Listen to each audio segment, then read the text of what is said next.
আমার হাতে দেখতে পাচ্ছেন এটা হচ্ছে বিটা ভলগেরিস, বাংলায় যদি বলি বিটরুট। অত্যন্ত পুষ্টিকর, ভিটামিন এবং মিনারেল সমৃদ্ধ একটি খাবার।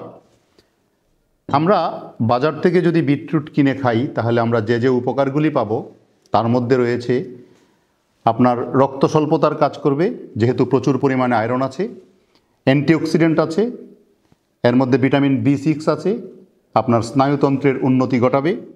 বিটরুট আপনারা কিনে সালাদ করে খেতে পারেন, জাস্ট এরকম পিস করে সিদ্ধ করে সালাদ খেতে পারেন, অথবা কাঁচা অবস্থায় খেতে পারেন। কাঁচা অবস্থায় বিটরুট খেতে বেশ সুস্বাদু, হালকা একটু মিষ্টি ভাব আছে। যদি আপনি এভাবে চিবিয়ে খেতে না চান, সালাদ করে খেতে না চান, তাহলে ব্লিন্ড করে এরকম করে খেয়ে নেবেন, এটাও খুব চমৎকার। এছাড়া যদি আপনারা বিটরুট এইভাবেও না চান, ব্লিন্ড করাটাও আপনার জন্য সমস্যা হয়, তাহলে যে বিটরুট পাউডার আছে সেই পাউডার জাস্ট পানিতে ডাইলিউট করে সেটাও আপনারা খেতে পারেন মধু সহযোগে। তবে বিটরুট খাওয়ার আগে যদি আপনার ডায়াবেটিস থাকে তাহলে অবশ্যই একজন চিকিৎসকের সাথে পরামর্শ করে নেবেন, যেহেতু এর মধ্যে সুগার আছে।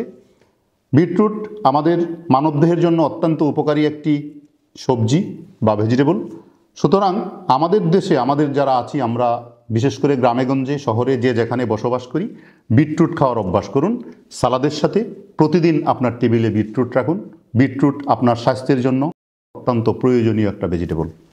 এছাড়া এডিস মশাবাহিত যে রোগ, ডেঙ্গু রোগ, সেই ডেঙ্গু রোগের জন্য আপনারা বিটরুটের এরকম জুস করে খেতে পারেন, এটা প্লাটলেট কাউন্ট বাড়াবে।